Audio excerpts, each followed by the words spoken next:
Good evening, everyone. Welcome to the collaboration of Bronx Sports Jedi Network, A to Z Media, all sports, all talk, all the time. Let's run the intro. We hope to see you.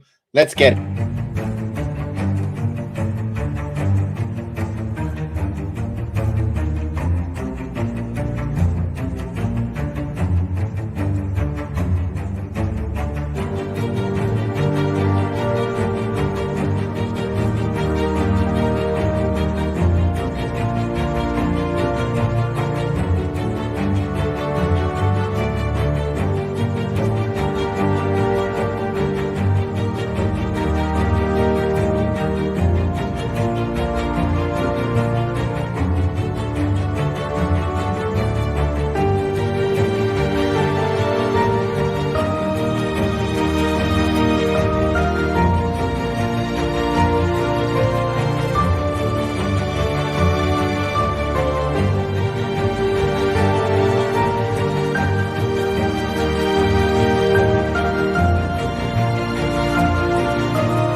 Salute, everybody. We are live and in color from the Jedi Studios here, our first collaboration program, BX Sports Jedi Network, A to Z Media. Salute to all the Jedi Sports and Jedi family and A to Z Nation. Salute everyone that welcome aboard. Z, what's up, man?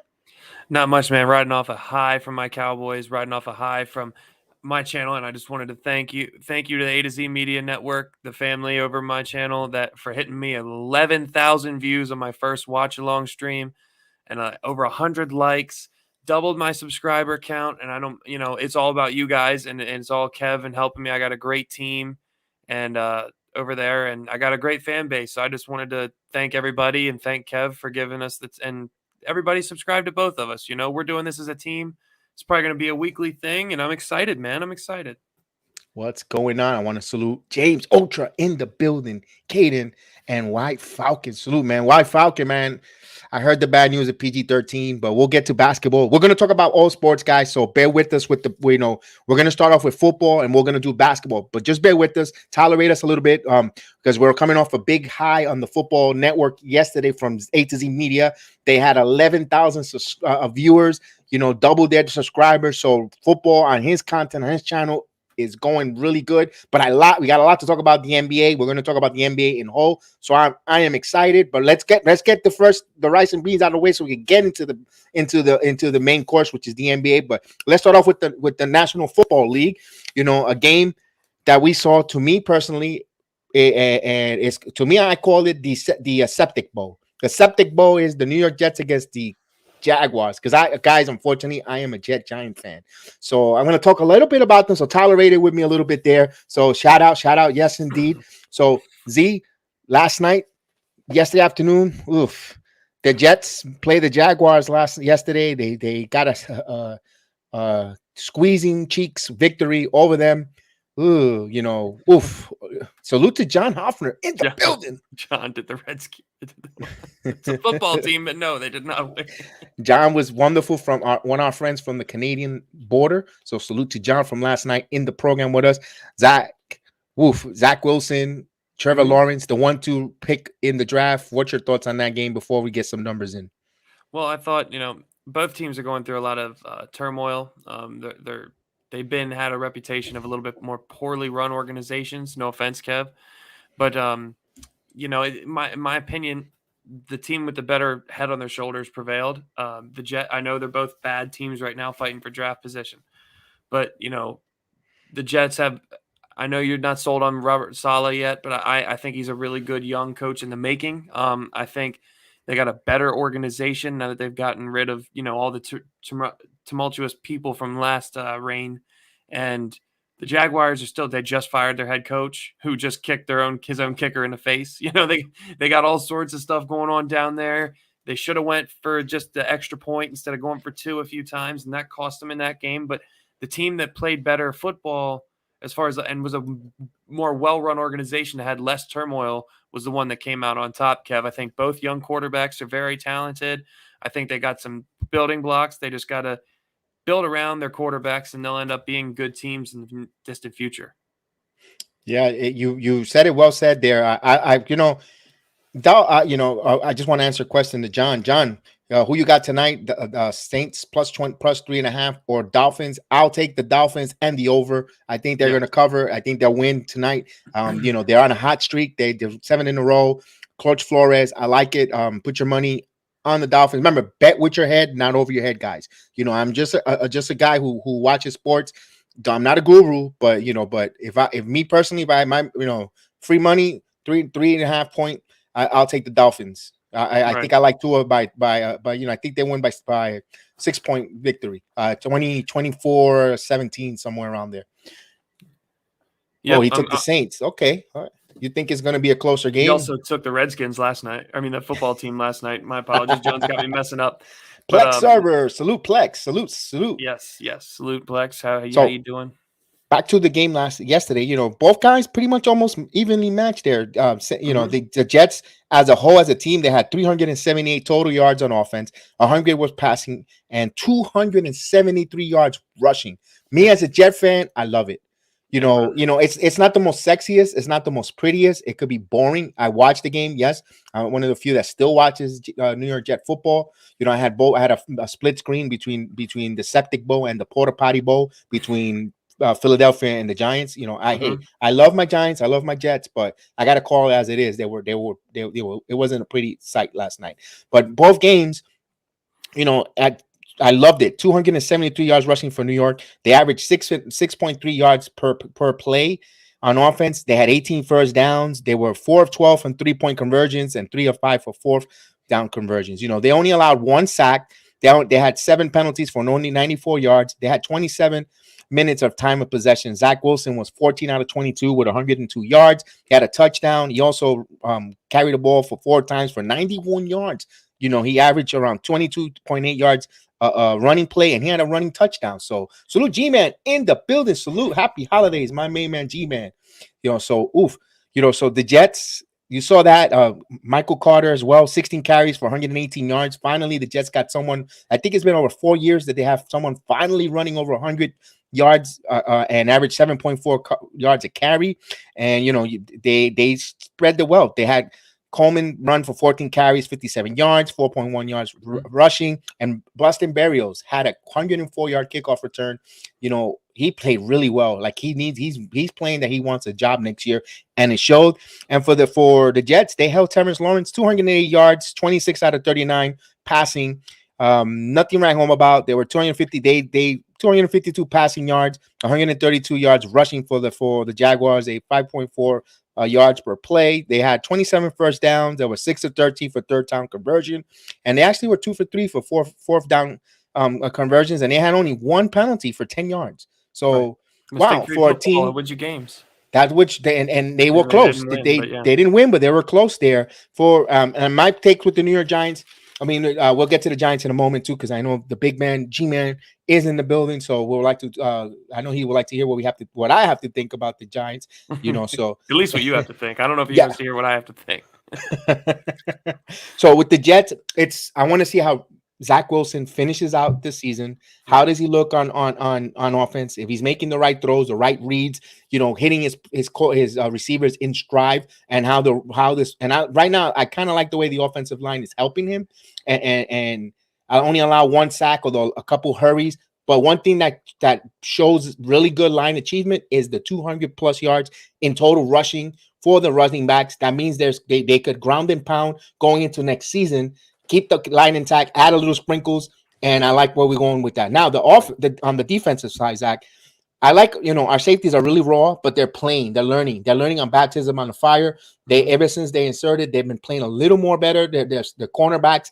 And also, I think with a year progressing, another year training camp offseason program, and adding a couple guys in the draft and maybe a few free agent safety or whatsoever, Marcus May returning, and I think we'll be okay. I think the Jets are trending up the right way. I like McCandon, smart moves. Every draft, if you look at his draft, he's all the guys he bought in, making the deals. He turned Jamal Adams, who was a hybrid linebacker, into a first-round picks, and phenomenal move. And bringing on players in here. The two Michael Carters are going to be both really good players for this team, for the safety and the corner and the running back. They both named Michael Carter in the late rounds. So that's just where you know if you're progressing is in your late rounds of your draft picks. And so far you could see that they're developing slowly. It's not to our liking, because I personally, as a Jet fan, I want to see my team already in contention at least and be more competitive. Next year, as a team, they have to show us they're competitive and stay within games going forward. Well, they have. They've showed that they can be competitive in games. They showed that they drafted well, but they've also added quality depth well in the right positions. Mike White, former Cowboy draft pick, had a really good game for the Jets this year. Showed he could be a backup. You got Tevin Coleman from the 49ers, who is a really good running back. You have a bunch of different guys who are good, but and to both of your teams, with the to both the teams with the Jets and the Jaguars, as far as is concerned, they just need talent. In the draft, they need to continue to go best player available. They need to continue to just get acquire talent and cut cap casualties. For example, like Miles Jack for the Jaguars and CJ Mosley for the Jets. Look to move them, because although they're really good football players, they're more suited on a contending team. And they're just eating up salary cap for your team at this point. You need to get young guys and, like you said, throw them into the fire, continue to have them learn.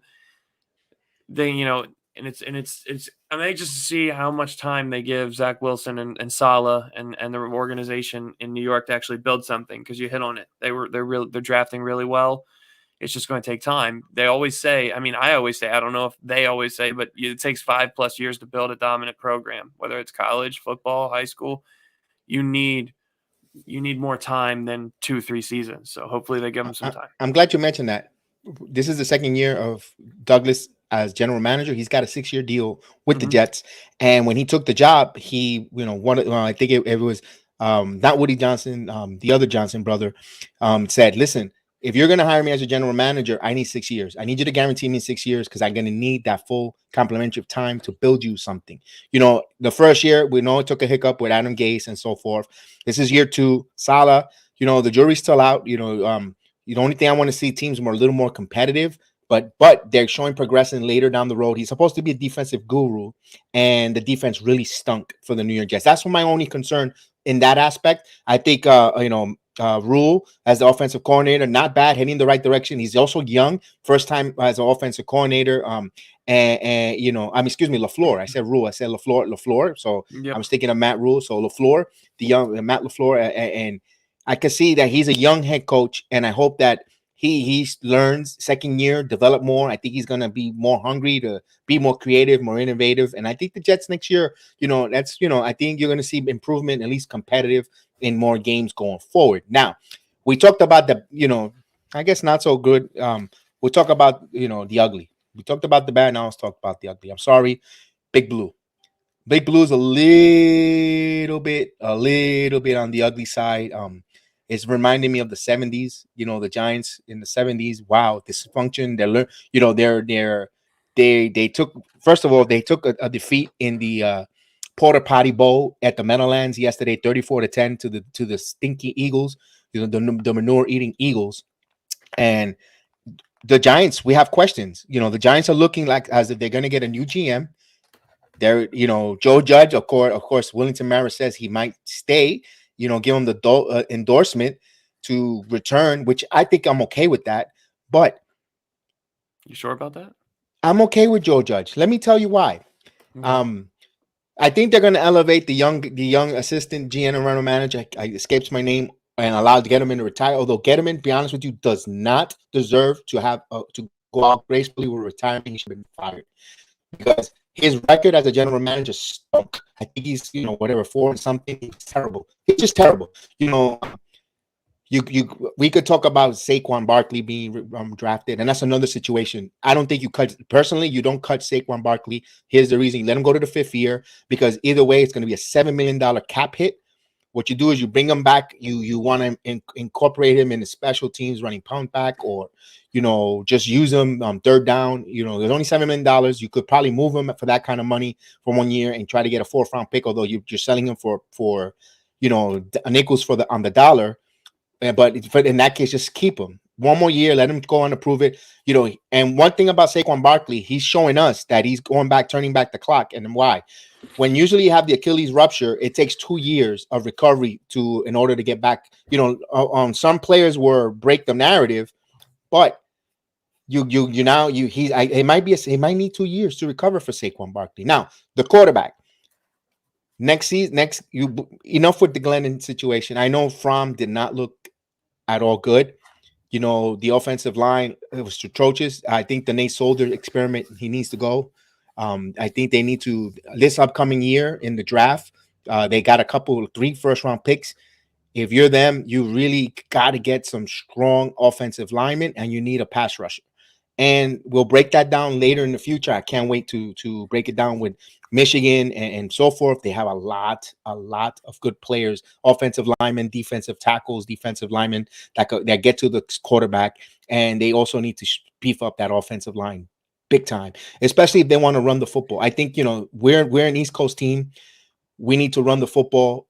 We need a game manager for now, a stopgap. And I don't think in this draft coming up, I don't see a franchise quarterback, Zach. I see one that has a chance, but there was a lot to break down. So for the Giants, the problem I had with them against the Eagles is you're probably going to lose that game. The Eagles are fighting for a playoff spot. You guys have nothing to play for. Why is Mike Glennon even in the game? No offense to Mike Glennon, he's a journeyman backup, but he always will be that. Jake Fromm was a 7th round pick of the Colts, of the Indianapolis Colts, I believe. Could be wrong, but Indiana, he was a 7th round pick that never got a shot, was on multiple different teams. So, he never really got a chance in the regular season, and he looked good in last week's game. So you give him a chance against a playoff team. Yeah, he might look bad, but there's no reps like game reps. And what does it matter if you lose the game? You're getting a better draft pick. So you find out what you have in him. Maybe you have him as a cheaper option for a backup over Mike Glennon. But when it comes to them, Andrew Thomas was a good pick. They got to get another tackle. And people need to stop just blaming the quarterback when things go wrong. I get it. I make fun of Daniel Jones. I call him Danny Turnovers more than I call him Danny Dimes. But when you're not getting blocked for, when your running back is a overhyped pile of garbage, no offense, that's the Cowboys talking. Saquon's horrible. He's big for no reason. Instead of running people over, he tries to go side to side. He's too cute. He doesn't do what his body's built for. You need to get rid of him. You need to, because Devontae Booker has ran harder and better than him this whole season. So, you have running game. You need to get rid of him. He's going to have a big contract coming up. You have to get linemen. You have to continue to get receivers. But Kenny Galladay has been a problem with drops, and Evan Ingram's been horrible drop issues. So when you're throwing the ball, the receivers are dropping passes. You're getting hit. You're getting hurt because linemen won't block for you. I'd like to see Daniel Jones come back on his player option before they sign him. Draft a few offensive linemen and get some more weapons and see what he's got. See what he's got when he's actually being protected. Because in the games that I've watched and he's been protected for, he's had good games. He's a dual threat quarterback. Taking care of the ball is an issue for every young quarterback, short of a few that I can name off the top of my head that were all-time greats or going to be all-time greats. But even, Patrick Mahomes is still young, and turnovers are an issue for even him this year. So it happens when you're running for your life. Turnovers are an issue. But I think I'm not too sold on their coach. I think he was another failed Belichick coaching tree gone wrong, and I think you'll see him back in New England as soon as he's fired from the Giants. But they need a no-nonsense, motivating coach that's also a player's coach that helps develop Daniel Jones. And I don't know, the Mara family is a very good organization, a good family. They'll get it right. It's not a matter if, it's when. They're normally a well-run organization. As long as they draft right, I think they have a chance. Well, I'm glad you mentioned Joe Judge. Billington John Mara, excuse me, said he wants stability. He doesn't, one of his big mistakes, he didn't allow Ben McAdoo time to implement his team. You can't win in the NFL hiring and firing coach after 2 years. You got to let them play out. You got to let them coach. You got to let them build a program.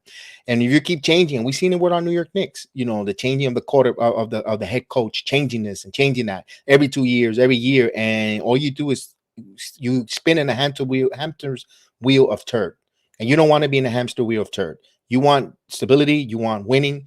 And I think give Judge another year here. You elevate the assistant GM. Let him be the general manager for you give him a 2-year deal, but it's really 1 year. Prove it, and we'll see what we do, what we attack. So we definitely got you on that. Attack and listen to what Mara says. Let him or build the program here, and then after next year, you're not competitive. And this is what the Mara family and the Giants always pride themselves. Are we playing meaningful football in December? That's their mantra. Kelvin T. Jones, salute Kelvin T. Jones, salute Jay Boogie as well. And of course, G-Man and White Falcon in the building. So I want to salute you guys. Thank you for joining, and thank you for getting that chat busy there. So I appreciate you guys. We see and the Giants, they gotta go with that mantra. They gotta have stability. You can't look at, and I'm not saying we're and these guys pride themselves as being one of the royalty of the NFL. D. Rooney out in Pittsburgh, they only have a handful of coach. They don't change coach often. I think they had 4 coaches in the whole franchise at best, maybe 3 if I'm not mistaken. Yep. And stability. Let the guy rebuild, and have program. I think Judge is a no nonsense head coach. He's good, but his mistake, and not his mistake. I want to blame the ownership. They put in Jason Garrett in here. Now, Freddie Kitchens didn't show anything either. And also, when my point is, they needed to have him bring his own offensive coordinator, his own offensive line coach. It all started last year, the ripple with Colombo being let go and so forth. And then, Garrett stood there. Garrett was used as a scapegoat. Don't get me wrong. He was a scapegoat of this whole season. It was not his fault. And matter of fact, with Jake Fromm, going forward, I would have liked Jason Garrett to be the offensive coordinator here because, Freddie Kitchens was supposed to be this guy that was going to innovate. We're going to get him like Baker Mayfield, and we're going to, get him going. Great job with that in Cleveland. Great job. Right? And he never got to play with him. He got his neck injured. So, and also that's a big mystery, Zach. Now with the quarterback, Jones, is he going to be healthy enough? What kind of severity is that neck injury? Is this life-threatening or career-threatening? Excuse me, that might not be the same. We know about neck injuries. They could be tricky. And the thing that worries me, there is no quarterbacks out there but stopgaps. You want to see Teddy Bridgewater? Everyone loves to throw that name around. Oh, we get Teddy Bridgewater. It's a stopgap. If you want, then you're going to have Teddy Bridgewater, and you're going to have a young kid that you think has a potential or an ability that might surprise us. So it is a lot, and it still look bleak for the New York Giants. It still looks uncertain. You're also gonna have Mitchell Trubisky out there. And then there's the names, the sexy names, the dream names, Russell Wilson. But then that means you're gonna give up your whole entire draft for all those nice picks. You might win. Your window is gonna it's gonna go to 2-year type of window. But then after that, you're rebuilding. You're back at the hamster wheel of turd. So. And you're not going to win a Super Bowl. You're not going to win a Super Bowl if you trade for Rodgers or Wilson or any of those. Rodgers has a better team in Green Bay, and Wilson's showing you what he can do with a terrible team in Seattle right now, which is nothing. They're both on the twilight of their career. And if you take them to the Giants, when you got the whole team, they're just going to be running for their life just like Daniel Jones, and they're going to be hurt just like Daniel Jones. So you actually have to build it right. You have to draft. And even if you get rid of Daniel Jones, you're going to be set back if you get a franchise quarterback or you get whoever in the next draft that you think's going to be the guy. He's going to come in just like Daniel Jones did to a terrible team who's not going to block for him, who's not going to do anything for them, not going to put him in a good position to succeed. And you're going to be saying the same thing in 3 months. I think if you have an opportunity to get an Aaron Rodgers, I think you might listen. You might have to listen to that conversation. And reason is because you will get at least to the second round at minimum. Second round of the playoffs. With what team? Who's he gonna block for him? Who's gonna catch the ball? Well, you could bring in linemen. You could get some linemen. Remember the NFL. What beauty about the NFL? I know it's a salary cap league, and the salary cap. Free agency starts in March. Then you have your draft. Then you have your second round of draft cuts, cap casualties that you could sign on the cheap, guys that want to stay in the league and pick up on a job. You could pick up linemen and bring guys in here and so forth. And you could, I know it's not, you're going back to the hamster wheel of turds, but there is not right now a young franchise quarterback. The only name that I could think of too, and you're hoping that Rodgers do go into San Francisco, like they're saying, then you got Jimmy Garoppolo, Garoppolo with Joe Judge, and he's not the sexy name either. And I know guys are going to say he's not the franchise quarterback, but this draft class doesn't allow it to have. And you can say even the Saquon Barkley draft class. No one knew that Lamar Jackson was going to be this kind of quarterback because he was taken later. Almost 30th. The whole league, 30th. Almost the whole league passed on him as well. Jimmy Garoppolo is better than Daniel Jones, guys, or it's either be Sam Darnold, Jimmy Garoppolo, Teddy Bridgewater, or you bring back Daniel Jones who knows the system. Kenny Pickett is a guy. If you're going to draft a quarterback this year, he's going to be the best quarterback in this draft. Kid from Pittsburgh, he was a Heisman finalist. Worked hard. Had a bad couple, not bad, average first couple of years at Pitt, and his fifth year senior. Ended up in the Heisman conversation with the best. I mean, he's the most pro-ready quarterback. He's going to be really, really, really, really good. And if you can get him, he's mobile. He's smart. He's the fake slide guy. He's quick on his feet. You can end up doing something with him if you build a team, continue to build a team around him. And you could have him for a decade plus. If I'm the Giants, I'm making a run at Kenny Pickett.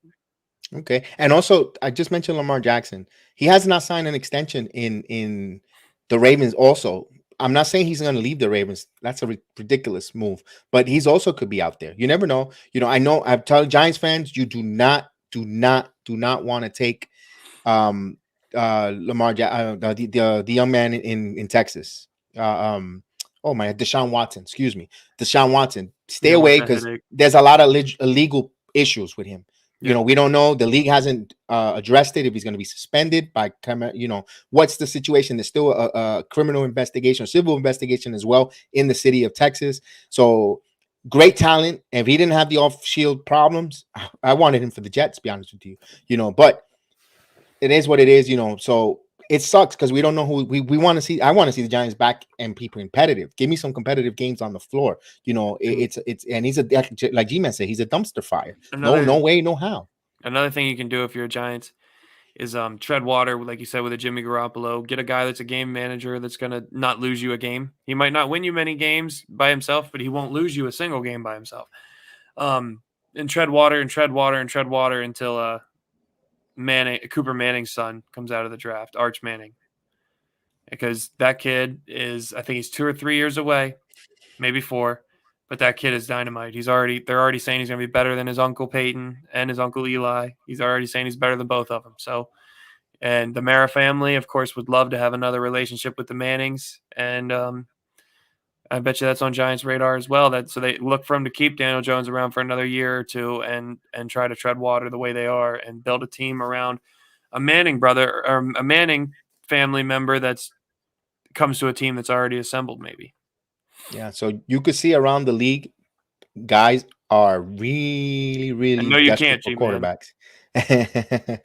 There's the quarterback play. Everyone needs quarterbacks. It'll be interesting. I think I believe this NFL season is going to be a lot of quarterbacks moving, rumors and so forth. Will be interesting to see. But as that game yesterday in the Porta Potty Bowl at the Meadowlands, the Giants lost 34-10. 34-10 in your home against a divisional rival. Eagles improved to 8-7. Have a shot at the playoffs. This is where we wanted the Giants to be. I wish we could switch. We would have switched position. 8-7. They brought in Jalen Hurts. They trusted him to play. They gave him the keys to the Ferrari, well, to the Pinto, because that's what the Eagles are, Pinto, and they were 8-7. On their way to the playoffs. I think they don't make it. I think they'll fall short. I think they'll get a flat on the way.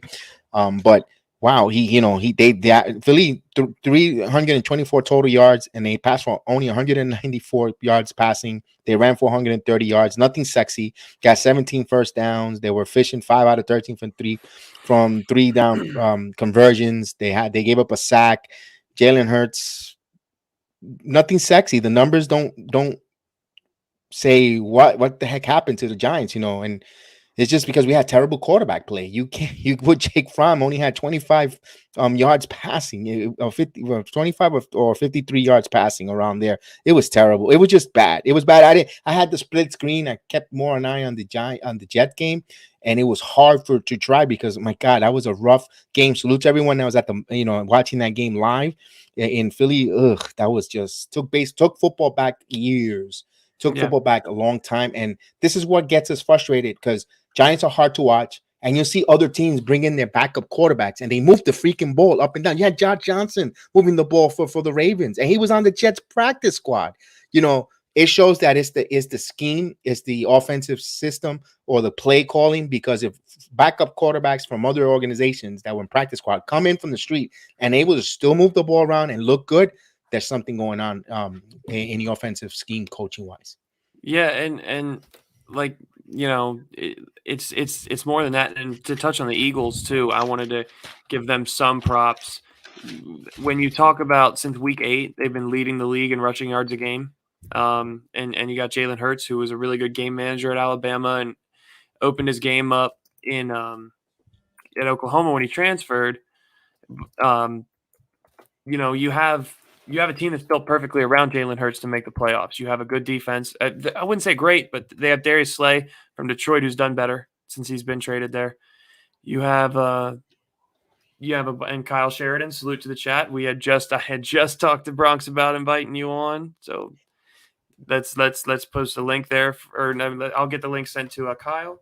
My apologies, but just bear with me for a second. Let me make this point, and then I'll do it. But as far as Jalen Hurts, you end up having a team around him. They're playing improved defense. They're running the ball extremely well. And now that you let Jalen Hurts be Jalen Hurts, you know what I mean? Don't lose games.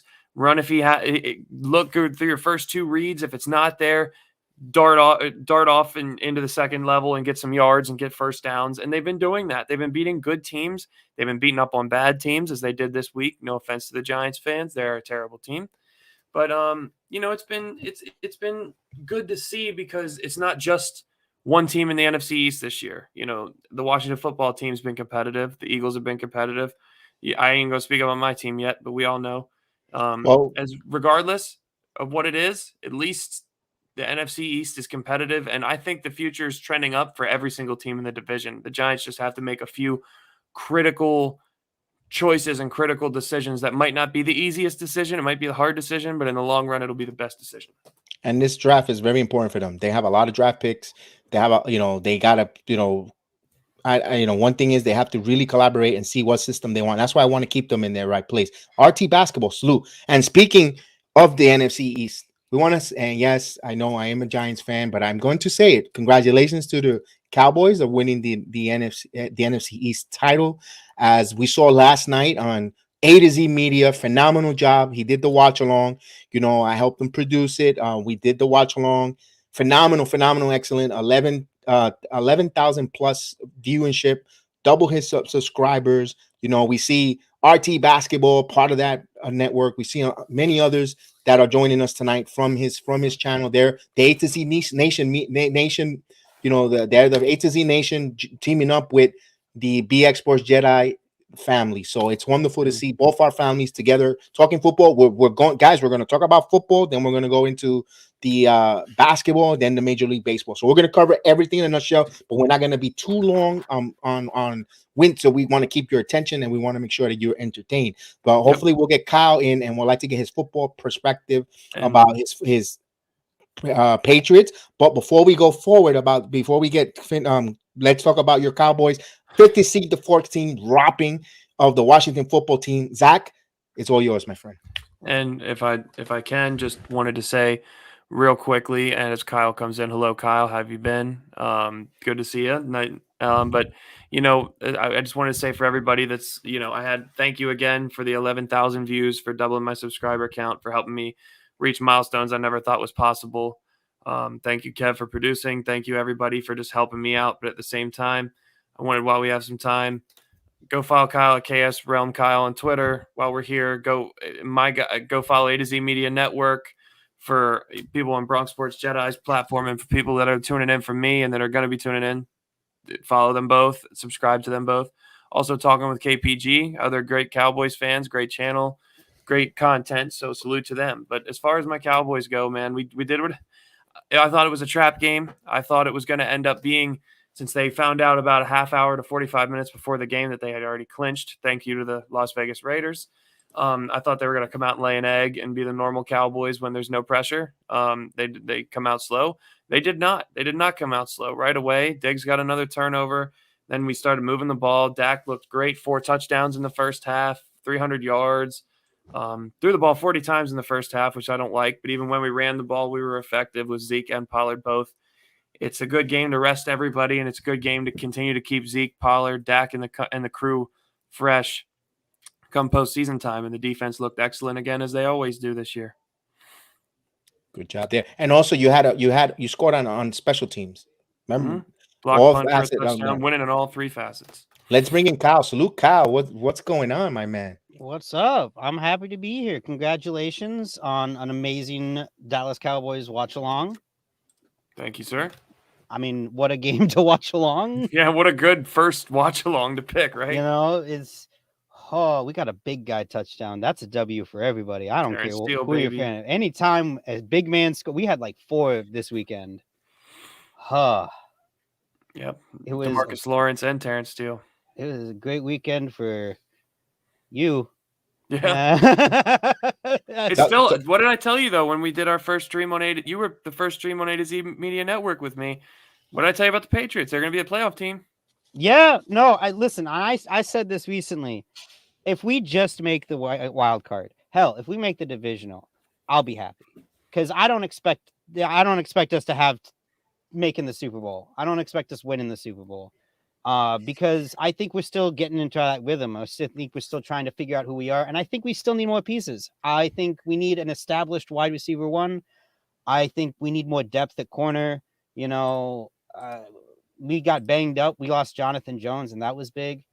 And hell, like, our amazing running back depth was bonkers because we lost James White, and then recently we had Stevenson was out for the weekend. So I'll be happy. I'm happy with this team. This is the best team. Like, this is the most close I've ever felt with a team before, even in all the Brady years. Like, this team, I'm like, I really want to see them bloom and go into their own.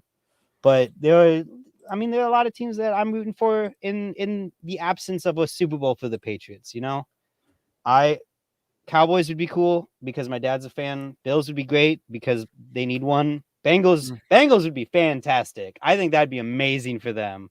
Then the Browns would hate them even more, you know, because then the Browns are the odd man out. There's so much to love about this Patriots team. That's why I love them. You got Harris, Mac and Cheese, and then big old Barmore, who's been the most, I think, underrated nose tackle in the league right now. One of the most. I don't understand how he slipped to the second. I don't think he should have. He's a first round talent by far.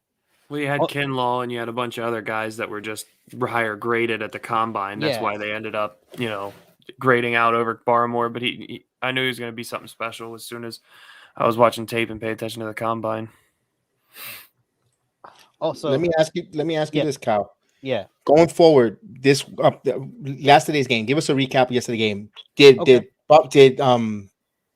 the Patriots did not get their running game going because Buffalo is atrocious against the run.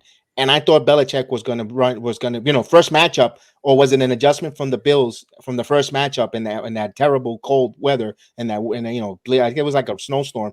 Was it a better performance from Buffalo adjusting to Belichick's game, or they just didn't have the running game going for them?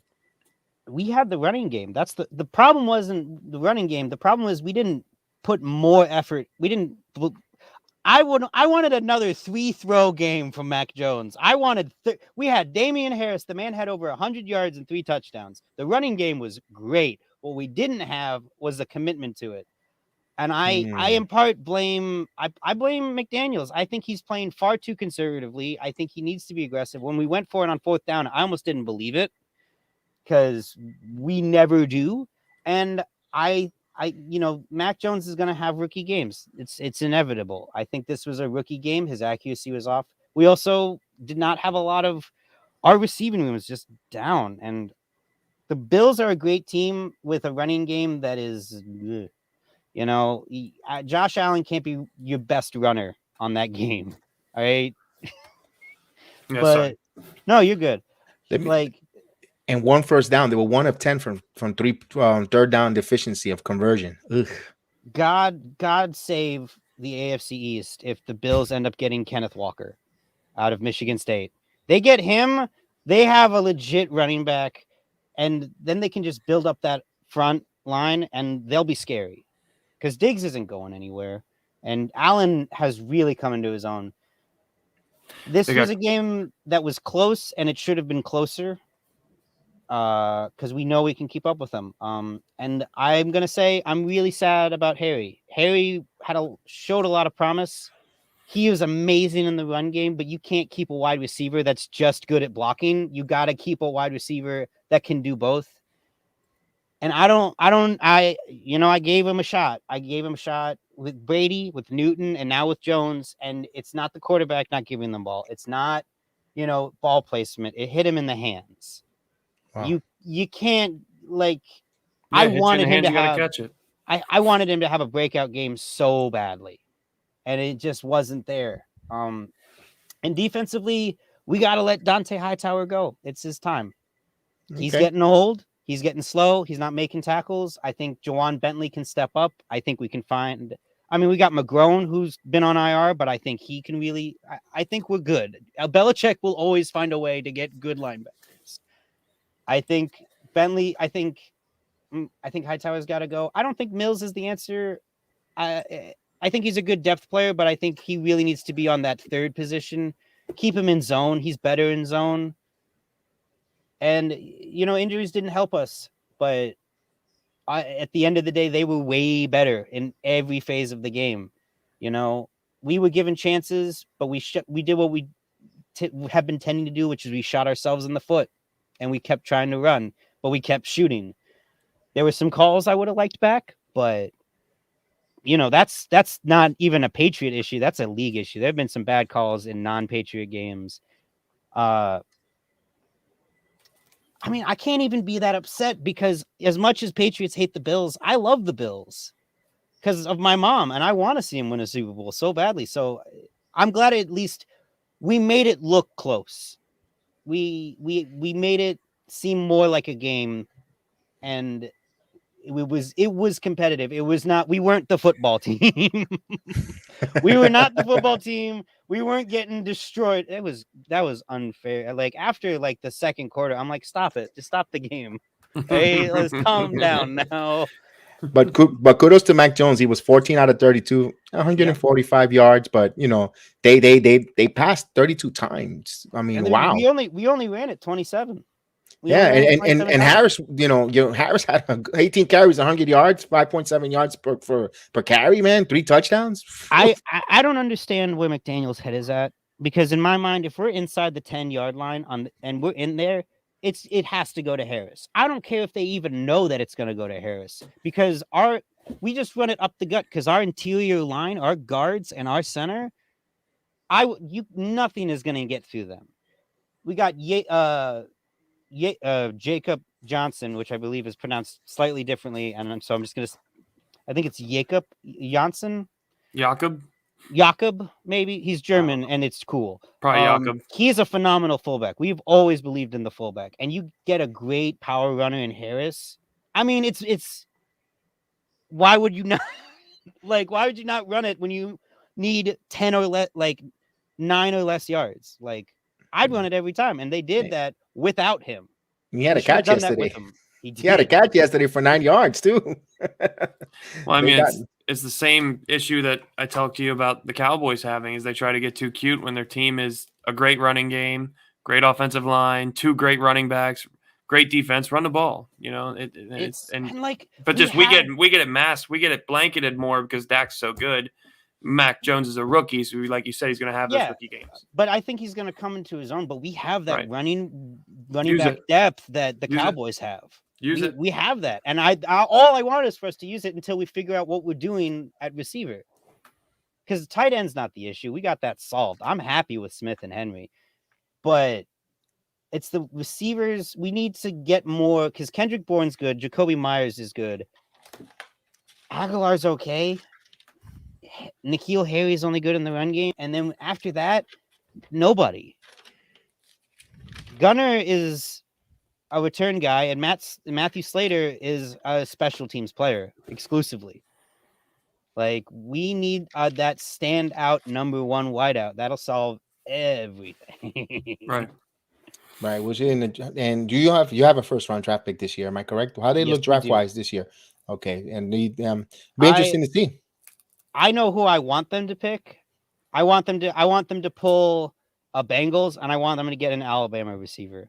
I don't think they're going to get the top guy. I want John Rechie the third. I think we can get him. I think he can do that for us. And then I think we just got to focus on cornerbacks and linemen. You know. What about David Bell from Purdue? He's been dubbed the next Jerry Rice by Jerry Rice. I mean, you make a run at him for the spoiler makers. So I like the story of, pairing college players that balled out together, but I will trust them to get the best option, no matter who that is. If it's David Bell, get David Bell. It's whoever they think, but I'm all for it. Like, I like a little spicy story with my football. Jamar Chase going with Joe Burrow. You got Jalen Waddle going with Tua. Jalen Hurts with Devontae Smith. It's cool. It makes it more personal, but at the end of the day, give me someone good. And David Bell. Look up his tape. I'll take David Bell. I wanted Rondale Moore this year. Mm-hmm. We didn't get a receiver till the 7th. I wanted Rondale Moore. I wanted Daz Newsome, somebody, and we waited until the 7th to get one. And I was, I hope Trey Nixon develops well. I want to quickly let me quickly salute David Piccolo. Salute to you, David Piccolo. Hope you're doing good. RT Basketball and Queen's Court Stephanie. Salute. Thank you for stopping by. I hope your holidays as well. Many blessings to you, and I appreciate the love that you give. And we'll always go check out Queen's Court as well. So salute to you, Stephanie. I appreciate it. Go ahead, Kyle. Thank you for letting me. No. Thank you for letting me on the show. I'm just happy to be here. I wanted to give you a little fun fact. I've made a decision. I'm joining the Knicks squad as a fan. I had no team.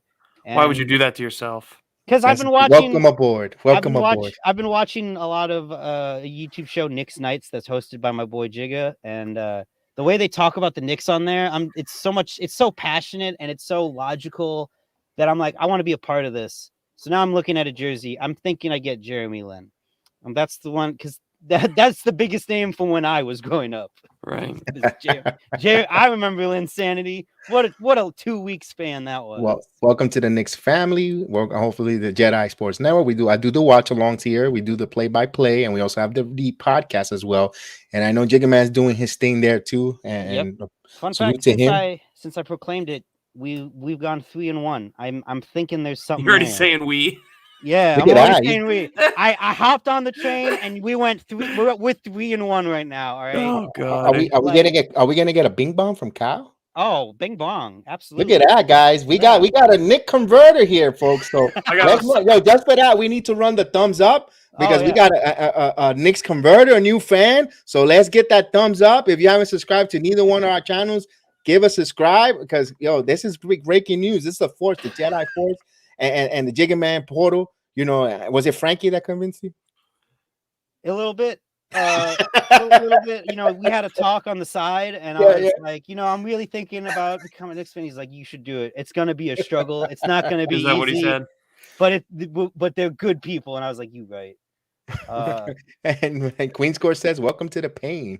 Yeah, I was gonna say, why would you do that to yourself? Because I think I've had it good for too long, and I need to humble myself. And being this for a long time, I didn't really follow basketball, and I'm around people that do, and I'm like, maybe I should watch it. Who should I follow? And everyone I've talked to has been Knicks. Robert Parr, salute to you. Oh, okay. Sorry, Z. No, go ahead. It's just a force of habit. No, go ahead. But as far as have you picked a college team yet, Kyle, for football? For football, Notre Dame. Nah, come on, they're not even a conference. I don't care. Come on. I like Kev over here to be a Michigan fan. They're my number 2. Michigan's my number 2. a pretty good job. Doing a good job. Like, but, I'm happy for Harbaugh, and I don't want to Michigan's my number 2. I don't really know. All the small schools are below that. Like I'm very happy for Cincinnati because you don't see them in the top 4 a lot. We're gonna convert you to a UCF. Golden Knights. Oh, I am a Golden Knights fan.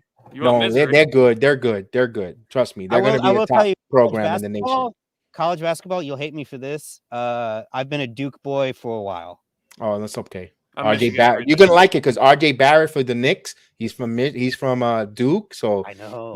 So you're gonna like that. And then when Zion Williamson comes aboard to the Knicks, he's also from Duke. Yeah, and Cam Reddish as well. So you'll be Duke. You'll be well represented in a few years on the Knicks. You'll fit right in. As long as Jenny Craig's the team trainer, we'll be all right when Zion gets here. I mean, I already I liked Randall and Kemba before I became a Knicks fan because I just followed players. I didn't follow teams. And then I'm like, you know what? Might as well. Yes, indeed. Robert Parr with the salute. Yes, absolutely. Much respect for Zach getting that credit. It's well due, indeed. Speaking of celebration. Speaking of basketball, do you want to transition over to that, Kev? Or yeah, let's go with the basketball. We'll talk some basketball. Let's go with the elephant in the room with the Alvin Gentry. Zach, we'll lead you with that story. Let you lead that story. So as far as the Kings are concerned, Kyle, you don't have to watch basketball very long to know the Kings are a dumpster fire. I knew that before I even started watching. So since Luke Walton was fired, due to the lack of defense, that was way too far overdue as far as it goes for Luke Walton. When he was fired, the Alvin Gentry from the Pelicans, from the Golden State Warriors, when they won a ring, good assistant coach, was an okay head coach. There's an article broken out by ESPN. Gentry sounded off on his team, saying the most disappointed he's ever been in 34 years of his basketball experience. Calling it absolutely ridiculous. It's the most disappointed I've been in 34 years in the NBA. I can honestly say that. That performance was absolutely ridiculous. We didn't play hard. We didn't compete. We didn't guard the ball. We didn't screen and roll. We didn't follow the game plan. No competitiveness whatsoever. They basically toyed with us. I'm completely disappointed, depressed, and everybody in this building should be disappointed and depressed after getting blown out. And it's not every day you hear a professional head coach, honestly, on the interim basis, trying to keep a job with the Kings. You don't hear people say those things, especially about guys that are professionals in an 82-game season. I mean, what's going on with the Kings? Go ahead, Kyle. I'll let you go ahead. He's the coach. I mean, even with little that I know, it's the Kings. And I think on some level, any coach or GM that goes in there knows that it's going to be an uphill battle. So that should already kind of bring some kind of viewpoint if you take that job. Like, this is not going to be easy. These guys have sucked for a while. Being blown out by 25 points doesn't surprise anybody when they look at the Kings. I'm not surprised. It's the Kings. They're early 2000s Browns. of the NBA right now. They are just bad, and everyone's gotten used to it. What you got to wow us with is what you're going to do with that, because at the end of the day, you're at the top. If you're disappointed in what the team is, you have to, now I want to see him try and win a game. Like, if he wants to stay coach, make changes, mess around, see what works, what doesn't. If you're just going to say I'm disappointed and then do nothing, the problem, you're a part of it now. Mm-hmm. You're not part of the solution if you're going, I'm disappointed in these guys. You're the coach. But the thing is, with that, sorry to cut you off too much, Kyle, just from a coach's perspective, because I've coached for 6 years, not NBA, of course. I'm not a professional, but no, sure. When you can have a great game plan, you can make adjustments, you can do just about anything possible, but you don't play the games. If you're not following the game plan, which was part of the interview, if they're not following the game plan, if they're not executing it, if they're not guarding the basketball, if they're not playing with intensity and energy and effort, especially as a young team that plays off a pace and with shooting, if you're not doing if you're not even giving an effort, what can you do as a coach to change that? Other than call them out and see how they respond. Yeah, I mean, it's going to be really interesting to see what they do, especially from just a team standpoint. Like, whenever you see a team that's down in the dumps, I'll use this year's Texans as an example. They got absolutely bonkered by Bill O'Brien, and they're winning games that no one thought they should or could. And I think the Kings need those confidence boosting games because that's where they're at right now. Like, they're just down bad. People are talking about them getting rid of two of their top guys. I think Marvin Bagley should come to the Knicks. Hey, I got a fan on that. I've been saying that since last year. I love Marvin Bagley, but and he needs a fresh start. Maybe it's with the Knicks. I don't know. They need a big confidence boosting win to show that there is something to work off of, that something can go right. They can score the points. They're not they need to honestly just have a sit down and really think, do we want to blow it up and do we want to just start over, or do we want to try and salvage any pieces from this that we can? I say blow it up. Yeah, they need to blow it up because they've been doing the same thing. And we were talking about the Giants and before, hamster wheel of turds. All you're doing is running around in a hamster wheel of turds. And that's what the Sacramento Kings have been doing. In the hamster wheel of turds, they need to try something different. Change the narrative. Sometimes you might have to take a step back to take two leaps forward, as we saw with the New York Knicks. We took a couple steps back a lot. I mean, 20 years and now we're trying to see if we could take a step forward. Right now, stuck in neutral. But with the Kings going forward, they got pieces that are enticing, but I don't, and Alvin Gentry, everywhere he's gone, he has some really bad teams though. And sometimes you get a reputation on preceding yourself, you see coaches jump from place to place and they think, and that's why, they believe in him, or, at the beginning, and then you see what it is. That's why I'm another one in the beginning of the season. I don't like Nate McMillan with the Atlanta Hawks. I don't think the Hawks are going to make the playoffs. Because McMillan, I seen that picture, that story before with a Nate McMillan. Good interim coach, come in, get some guys going, and then give him a full year, give him a couple, and it's just gonna go because they are like Danny Green says, they are who say they are, and we left them off the hook. They are who we thought they were, and I think that's what's gonna happen here with Gentry. They just need a whole revamp, and also not for nothing, Sacramento. I call them Sacramento Kings, but the Sacramento.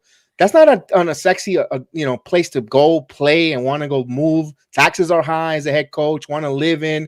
You're in the spotlight of the Golden State Warriors right now, and it's just not appeasing. And, it's like, Lakers, Clippers, and then you're like the third, fourth option in that whole state. And it's like, do you really, no matter who you could say Shaq owns a part of the team or whatever the case, if he's still Divac, whoever they could bring. And it's like, man, that's a tough sell. If you would say Sacramento, or do I go to one of the actually Houston team? Even Houston looks more because of the state taxes, young talent around them. It's like, so it's tough to see on that with Sacramento. We'll see if they'll be a big player to ship players around and trade. And we'll see. Keep an eye on that team. I would like the Knicks. Of course, we all would like DeAndre Fox. I've been calling for Marvin Bagley for a while. To come here. I think he'll do really good. 6'11", small forward who could play the power small, or you give him in the center and who could shoot, He's a the center out of outside Duke. stretch. Yeah. It'll be interesting. So, Zach, talk to me about the Los Angeles Lakers. The Lakers are a collection of talent, but not the right talent. You have Russell Westbrook's been second fiddle before. He's been top dog before. He's been even third fiddle at times behind Harden, even though Harden was sixth man in Oklahoma City. But it's not him as far as his ego goes. Don't blame Russell Westbrook because he knows how to defer to a Kevin Durant, so he knows how to defer to a LeBron. LeBron James, top guy. And there's no explanation about LeBron. But Dwight Howard's been here before. All these guys have been here before and have won championships. Anthony Davis. All of those guys, they've all won before with LeBron, short of Russell Westbrook. And so it's not the chemistry. They all understand who they are as players. They all understand who they are as teammates and who's top dog. But the thing is, there's no shooting. And when you're playing, when you have LeBron James and Russell Westbrook, when both of those guys are most deadly is when they're surrounded by shooters. And your best two shooters are Anthony Davis, who's never on the floor. And when he is, he's streaky. And Carmelo Anthony, Knicks fans know how that worked out. And same Portland Trailblazer fans know how that worked out. Oklahoma City fans know how that worked out. You don't have shooting. You let go of guys like Alex Caruso. You let go of guys like Kyle Kuzma, even though he was streaky. He was a good bench player. You lost bench depth, lost bench scoring. You're not getting much out of your guys that you brought back from the title run, like Rondo, like Howard. It's just a mixed bag. Is LeBron going to carry the team on his back, or is he going to let Russell Westbrook carry the team on his back through the regular season? As talking with KPG always says, he's a Lakers fan. He says he thinks that they should run Russell Westbrook ragged because you know how good he is in the regular season, getting triple doubles, leading teams to the playoffs. Let him carry the load, and then come postseason time, let LeBron be the closer, let LeBron be the number one guy, if that makes sense, and get you to the championship. But until they figure it out, as far as just basketball wise on the floor, X's and O's, they're in jeopardy of missing the play-in. I think with the Lakers, you touch a good part there. I don't think Westbrook fits that, and they wanted him. They all wanted to bring him in here. They wanted him in the team. Something's not fitting, and also, Kendrick Nunn is he on witness protection? Where is he? Even since his last year in Miami, he hasn't done anything in last year in Miami. He's in witness protection. You also, missing Melo is good, but he wasn't supposed to be playing that kind of minutes for the Lakers. He was supposed to come in, play, high pace, high energy type, from assassin, a shooter coming in for 15, 17 minutes a game. He's out there asking more than what he could really give. I think Melo could still provide a good scoring for the Lakers, but not in the role that he's being put in right now with the Lakers. Also, the signings in the offseason, they were too busy trying to bring so many players. They're missing the black and blue guys, like you said, Caruso, and guys that will go in there and roll up their sleeves, get in there, fight for the 50-50 balls, hustle, set some picks, play some defense, Cartanius Pope, another pain in the ass, in there, and he's missing. Montrezl Harrell, another one we saw him firsthand against what he did to the Knicks the other night, the 23rd, and it was just a pain in the neck in the paint, setting screens, just being a pest. And they're missing that guys that wanted to do the dirty work, that will go in there and do the black and blue, get dirty for LeBron, and let LeBron be the shining Ferrari to run right by, and let the pickup trucks they'll do the whole and move the towing trucks, move all the cars out of the way so the Ferrari could run. And that's what I'm saying. They need to make Russell Westbrook part of that black and blue, part of that truck. They need to make him one of the workhorses to do all the dirty work and just let LeBron be what he is.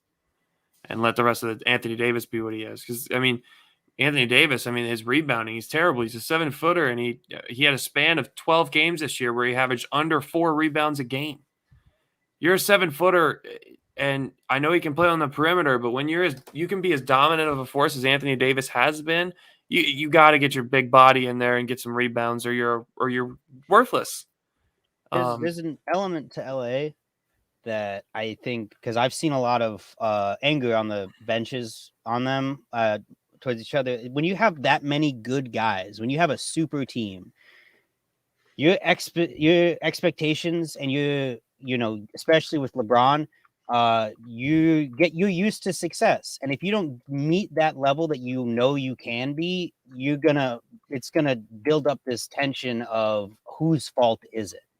Mhm. You know, I instead of just like, because I can't say they're a normal team when you like they're like the Nets in the sense that they have put together a super team to try and dominate. Well, when you have a super team, you have these large expectations, so you either work harder or you are going to buckle under the pressure of expectations that you cannot meet because somebody is in denial or someone's doing something wrong. Like you guys said, they're not using Melo the way that he can be successful. They're using Melo how, they think will work, but it's not working. And I think I saw people throwing Westbrook under the bus. I don't think it's Westbrook's fault. I think you have a lot of stars that are not playing like stars. And Yeah, so because they're all it's 45 years old. exactly. So they're And they no, all go know how ahead. to be alpha dogs. They all know how to be alpha dogs. And sometimes it's hard for the adjustments. And we saw that, not to that degree, but just a little bit with the New York Knicks, with the alpha dog mentality. Kemba Walker always was the alpha dog anywhere he went. Julius Randle now is the alpha dog in New York. You also have Evan Fournier in the French national team coming off, a really good national team run up for his nation, for his country. And also you had RJ, I don't think RJ Barrett was an alpha dog, but he was always groomed to be, top fiddle and taking that next step. And you have all those, and they have to learn how to step aside and play within each other and make their games fit like a puzzle. And I think Los Angeles is going through that. I think, there's a lot of talks now, trades of Russell Westbrook. His name is mentioned to Philadelphia was one of the names for Ben Simmons. New York was also rumored, so the rumor mill is starting to come out strong. Westbrook is an interesting piece, although makes too much money, but he's been moved before in the past 3 times. Would it surprise me they move him again? Yes, they even had talks Los Angeles thinking about trading LeBron James, the best player in the planet right now, or the third best player in the league right now.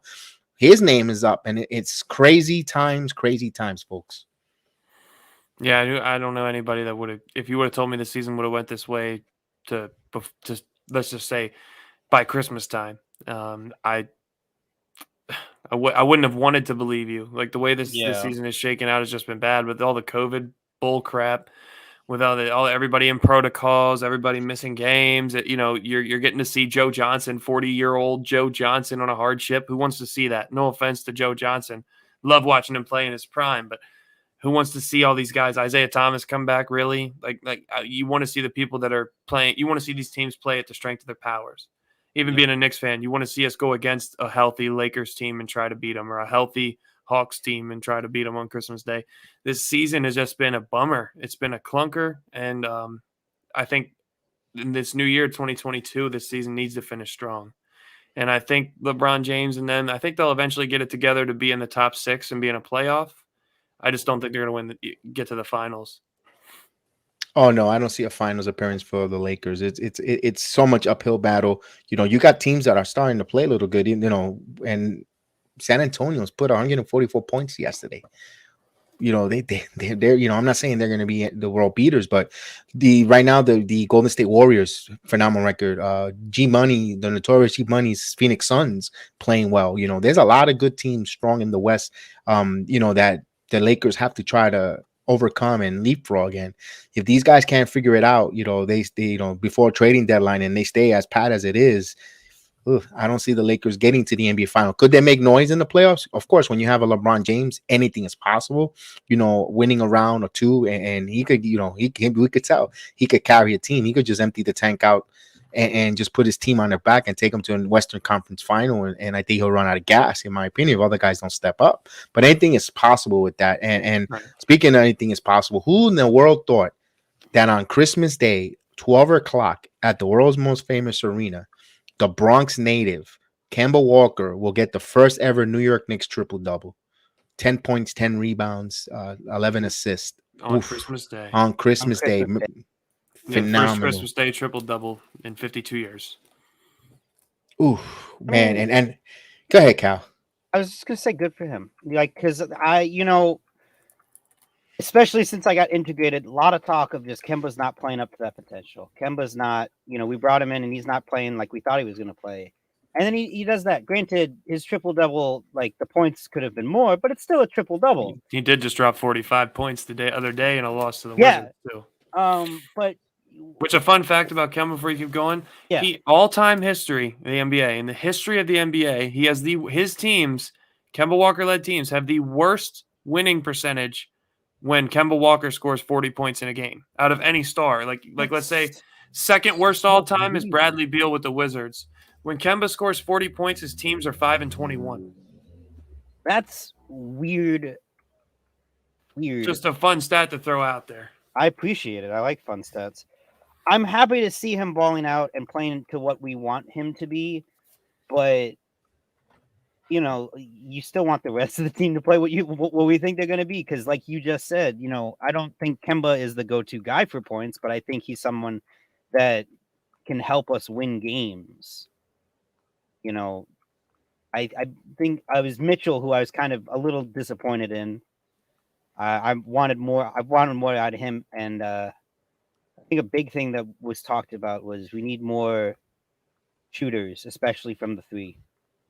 Yeah, but I still good for him. Like honestly, that's a cool thing to accomplish. Yeah, I'm and I mentioned it before on our podcast. That Kemba Walker, for him just to take a step back, and everyone wants to attack the coach. I even heard it on the media. Oh, Thibodeau didn't know what the hell he was doing by sitting. He didn't know what he had by sitting Kemba Walker down. He came in and responded. You know what? Sometimes we need, like we're saying, things happen for a good reason. Sometimes we need to take a step back in life. Sometimes take a breather, calm down, take a breather, relax, let things marinate, let things take a breather, let things play itself out, and then we go at it and get back up and get into the lane. And I think that's what happened with Kemba Walker. They slow them down. This is how we play. You're new to this to the environment, the culture. Watch how this game is played. See how your teammates play on the floor without doing this. Now I need you to come in and you see what's missing. I need you to help me. That's the job of the point guard, the floor general. I need you guys to help me elevate all the other four players, or in this case, the other 14 players around in this roster, elevate them to be and put in a position to succeed and help their game to the next level. And this is what Kemba Walker's responsibility is now. Mm-hmm. And he's excelling. He's doing, and still is small sample, but there's still more to see. And I think we need to allow him to do that. And if not, he's got him to me personally, I think he's got him to the trading deadline to see what direction they will go. Yeah, and you want to blame Tibbs, but it's funny because they said he couldn't use him, but now all of a sudden he's dropping 40 burgers. He's getting triple doubles. The team's winning games. And that wasn't all Kemba. That's also, Tom Thibodeau and the coaching staff putting in good game plans. But it was a motivational tactic. We've talked about it on Kev's Return to the Knicks podcast. Great show. Go check it out.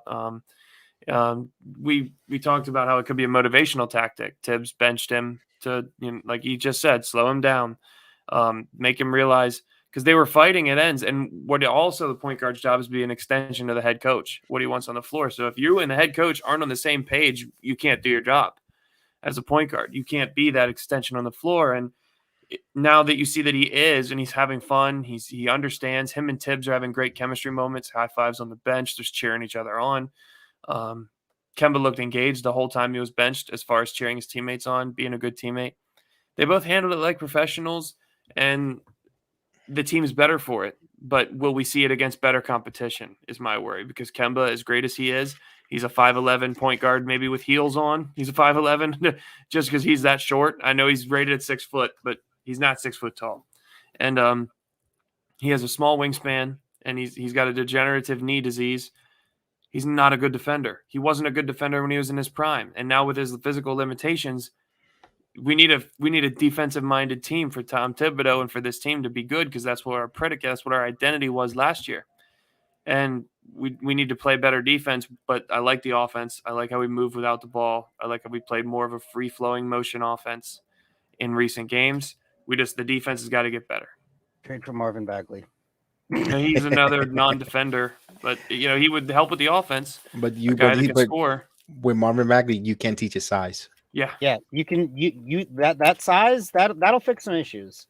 Yeah, but You know? as also on the defensive end, it's about energy and heart and Right. hustle, and that's all the questions of Marvin Bagley in Sacramento. Yep. Does he show the heart and the intensity and the grit on defense? And those are things you can't teach, and that's pretty much all it takes when you're his size and as gifted athletically as he is I on honestly defense. think it's situational. I think he just give him a fresh start.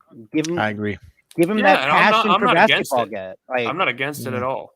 I think the Knicks could do that. We talked Yeah. about it on the Return of the Knicks podcast. Kev brought it up multiple times, and Multiple I like times. it. I like it. You know, I like the idea.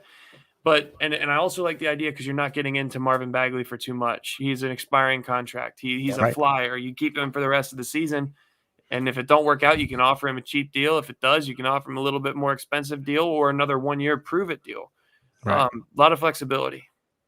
Right. And then the Knicks got a good schedule coming up. They play tomorrow. Detroit, if I'm not mistaken. Then I'm actually on Minnesota, then Detroit, OKC. So there's some games on their schedule, and they're taking a break. They're getting a break, actually. You know, there is for Minnesota, no Karl Anthony Towns. D'Angelo Russell just went in protocol. Anthony Edwards is still in protocol. So they're top guns. They're getting them at the right time. They're playing teams, and with COVID at the right time, while the Knicks themselves are getting players back from the COVID list. We saw the emergence of RJ Barrett, Obi Toppin back in the lineup. You know, hopefully Emmanuel quickly returns back. Quentin Grimes plays some good minutes and playing very well for the New York Knicks on Christmas Day. So they're getting healthy from the COVID restriction list, while other teams are starting to go on that list and starting to get hit by it. So we need to continue to attack and win our games that we need to win on the road. You know, they finished the year, the 2021, on the road before they head back to the Garden, and we'll keep an eye on the New York Knicks going forward if they, you know, if the fortunes turn, and you know, that 41 loss to Kemba Walker could be a turning point. You know, seeing that he's been rejuvenated scoring wise, and can the team feed off him? Can they run the offense, you know, from through Kemba Walker and let him felicitate into the team and get everyone involved? And can Julius Randle fall in line with that? Be second fiddle. Let Kemba feed him the game and let him take over when he's fed, not try to force it. We shall see, Kyle. Z? Yep, Anything else on the basketball topic before we go into our final? We covered the All right, Kings, so we covered the Lakers, covered the Knicks. I like it. Well, remember, don't forget to watch BX Sports Jedi Network. Watch along tomorrow. Of Queen Core says, I absolutely love Grimes, and I'll have elaborate more on the podcast on the Return of the Knicks podcast. I'll have to record one for the audio as well, and we have the watch along tomorrow. The Kings, Knicks. It's a big week for the Knicks. We have to turn things around. We'll see if they turn the corner, and we'll keep an eye on the New York Knicks and stay tuned here. And we have to make sure that Randall gets in, like Queen Court says, and we'll see on the New York Knicks. We're all rooting for them. We all want them to win. Trust me, we want them the best for the New York Knickerbockers, and we want hopefully end the season strong and start the new year clean slate and strong again. So we shall see. So tonight we'll go to the final topic of the evening. This is the Capital Collaboration Program on BX Sports Jedi Network, A to Z the Media Network, for the Sports Jedi family and our A to Z Media Nation family. We're going to talk the final subject, which is baseball. You know, baseball is in the strike currently right now. Not much to talk about with free agent signings, but the New York Mets. Meet the Mets. Greet the Mets. Head for the park and meet the Mets. They signed their 24th manager in franchise history. His name is Buck Showalter, former New York Yankee manager, Texas Ranger, Arizona Diamondback, Baltimore Oriole, a professional, a real man behind managing. No first string, no first time manager going out like Rojas and, you know, the pervert Mickey Callaway. It's now a gentleman, a real man, adult in the room. What's your thought, A to Z, on Buck Showalter hiring for the New York Mets? Well, we did a podcast that I think was only aired on audio. I don't think it was on YouTube with you, me, and I'm Heel. And I had mentioned back then that the Mets should get a Buck Showalter type manager. And, you know, you had agreed, you had said that it was pretty much a foregone conclusion. And I think it was the best hiring they could have had because it's going to bring everything to a head. And what do I mean by that? I mean that Francisco Lindor seems to be a guy that's a bit of a head case. You know, they had Javi Baez in there who's not anymore, but they have a bunch of guys that are moving parts that are coming in that are big names, big egos, kind of like you guys said about the Lakers. And we said, a lot of different guys, right? A lot of collection of talent, but they need chemistry and they need to shape up or ship out type of thing. And Buck Showalter's a no-nonsense manager. He's not just going to do analytics. He's going to trust his gut. He's going to bring you a manager that's level head, that is great, that is proven. He's certified. You know what I mean? Like he's a great manager for a long time, knows the game. He's forgotten more about the game than all three of us combined will ever know. So it's a really good hiring for the Mets. And they got Chavez as the hitting coach, I think, or the assistant hitting coach, if I'm not mistaken. But they're building a good staff together, and as long as they put it together and the players buy in, I think they'll be a playoff team for years to come. Right, and five questions for Buck. 5 things that Buck Showalter needs to do. Eric Chavez is the New York Yankees hitting coach. By the way, I'm sorry. The My New York apologies. Yankees. We'll talk just a little bit because crazy. not much to talk about with the New York Yankees, but we'll go the 5. My thing, 5 important keys for Buck Showalter to as immediately as manager. 1, he has to build his coaching staff. He needs an experienced manager. He has high priced vets with youth. He's a leader of men, winning baseball, and he needs to pick his coaching staff. He needs to get coaching staff like Bobby Dickerson and Wayne Kirby was some of the names out there. Nothing is set in stone. Who is this coaching staff? Well, once the names go by, we'll bring it up. We'll do the Bomber Strike Back podcast, which is Yankee centric, but it's baseball in general. Me, I cover all New York baseball, and also building a bullpen. You got Edwin Diaz returning, Seth Lugo, Trevor May, Miguel Castro, those kind of names. Now they're gonna add through free agency more arms, or they're gonna trade.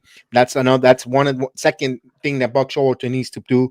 The third thing is figure out if Robinson Cano is useful on the New York Mets. If Buck Showalter has an vision, they could use a Robinson Cano, or will Cohen try to move him pennies on the dollar, get something out of him, some Spalding baseballs or some catcher's mitts, or just eat up the contract, and because he has money to eat the contract. We'll see if Robinson Cano fits the New York Mets plan going forward. And also they need to add a left-handed starter. We all know they're top heavy with Scherzer, Jacob deGrom. You also have Taijuan Walker. They have they're right-handed dominated. They're gonna need to find a strong quality left-handed, maybe an innings eater, and from the left side for them. And also the other one, do they trade Jeff McNeil? 29-year-old young player, doesn't seem it fits with the chemistry with the New York Mets, or unless Buck can make it work. Those are 5 questions that Buck Showalter needs to address immediately for as soon as taking over the managerial position once the lockout ends. Zach, what's your thoughts on those? They're just it's very simple. He's a great team builder, like Knicks 100 GM says. It's just he gets fired not long after. He's got to be your guy to build the program. He's definitely got to get a coaching staff around him that delivers the same message he does, that they're on the same page. And Robbie Cano's a wild card. They might end up adding the DH, and if they add the DH in the National League, then you should keep him because he'll always be a good bat. And bullpen, I mean, they tried the free agency route with Dylan Patantis, didn't work. They tried all sorts of different routes. I think they need to continue to get their bullpen from within, from their farm system. Maybe bring in one proven veteran, like a guy, out there, if there is one that's known he's an inning eater, he's a good guy to have in the bullpen that's been on multiple teams and shows that making that leap in free agency isn't new to him. There's so much flux of the rosters are so much flux right now, and they have so much fluidity. It's a volatile situation. It could go wrong, it could go right, but all I know is they made the right first step in hiring a great head coach in Buck Showalter, one of my favorites. Absolutely. Cal, anything to add on? Because I know you're not big of baseball savant. See, there's only one story in baseball that I care about right now, and it's I want Big Papi to be in the Hall of Fame. He's leading the votes right now. That is excellent. all. That's all my mind's at. And me being a Yankee fan, looking at the Red Sox, which I don't like them, but I think he belongs in the Hall of Fame, and I think he will get consideration, and I think he'll be a first ballot Hall of Famer. There's guys in that rivalry that you respect from both sides. Oh, like yeah. Derek Jeter, David Ortiz. No matter who you are, Yankees fan or not, Red Sox fan or not, you got to respect Big Papi. What he's done I'm for the game. I'm in a weird middle ground because I like the Yankees and the Red Sox. I don't belong. I'm an outcast. I grew up loving the history of baseball, and I love the history of the Red Sox and the Yankees. So I just like okay. both of them. A couple watch-alongs. We know we'll get a couple of beatings. I mean, consider I need to be welcomed into one home. There's always you already room. went to the Knicks. You got to stay in New York City. Come on. There's always room for. I'm still in Boston. No, what do you mean? There's still room for the. No, you're in New York now. For you. I can't be. Well, we right now the too much. That's I hide my Texas jersey. I have. No, wait. The MLB is currently in the lockout, folks. Nothing to speak about. Sides have not even sat down and met. Although when they do sit down and meet, guarantees is going to come in for a coffee order and a bagel order, and then they're going to leave. So this looks like it's going to be prolonged. So once there's more news, we'll get more baseball news there because there's a lot of questions that we need the New York Yankees to answer. Who's their shortstop? What they're going to do? They haven't done anything. So we got to wrap up there. But before we wrap up, I just want to make one note. The United States hockey team has named former New York Ranger Dan Quinn as their head coach. John Van Beesbrook is the general manager. There is going to be no NHL players going to Beijing for the Olympics this year. They're going to send the amateur players. They don't want to stop the NHL season to go into Beijing and not only just give them ratings in China. It's all political crap, but also they don't want, also with the COVID and all the restrictions, they don't want to put their NHL league in jeopardy, put them in a bubble, so forth. So salute to former head coach, Ranger head coach Dan Quinn. I watched him last year. Good head coach. Good luck. I'm coaching Team USA, and that's our. I wanted to elaborate more on NHL, but we have time prescriptions. We got places to be and things to do. So we're gonna leave the stream here. So I want to thank everyone that joined us for this first inaugural collaboration of just talking sports, all the sports, all the time here.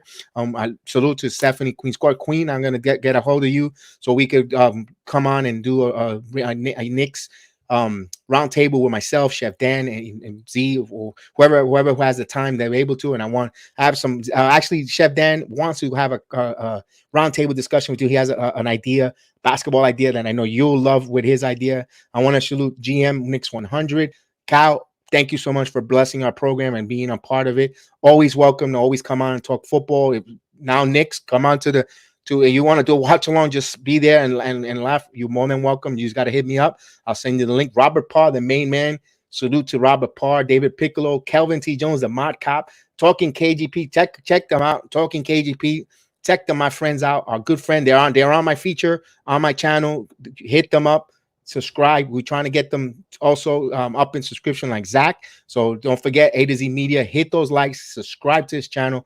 We need a G-Man for life. Salute. RT Basketball. My main man is working out. Hope you're having a good workout. My main man. White Falcon. I appreciate you. John Hoff. Thank you so much out there in Canada. So salute to you. Thank you for joining us. We appreciate, everyone that joined us. We appreciate it. Zach, say our goodbyes and we get out of here, my man. I just wanted to thank you, everybody that tuned in from A to Z Media Network. And hopefully you subscribe to Bronx Sports Jedi, and hopefully the same thing. We collaborate with each other, network, and also follow Kyle at KS Realm on Twitter. Right? Is that right? Yep. Kyle? Did I get that right? Okay. KS Realm Kyle. Yep. On Twitter, he does good things over there. Follow Talking with KPG. Help all these networks grow. I mean, we're all here. We're all doing it because we love talking football with each other. And we love talking basketball and baseball and everything with each other. We do this for free. We do this because we love doing it. And we give it to you guys and we like doing it. So if you guys don't mind reciprocating and liking this for BX Sports Jedi, liking it for A to Z, subscribing to both. There's enough subscriptions to go around. There's enough likes to go around. And and there's enough follows on Twitter. And I just help us reach more people, because if it wasn't for all this stuff, the three of us would have never met. So if we could put more good people together, good minds together, more networking, it'd be a great thing. So just appreciate everybody for coming through. And thank you as always, Kyle. Of course. Happy to be here. All right. So we'll see you next time, folks. Many blessings. May the sports be with you. May the Knicks be with you. And we'll see you on the next time.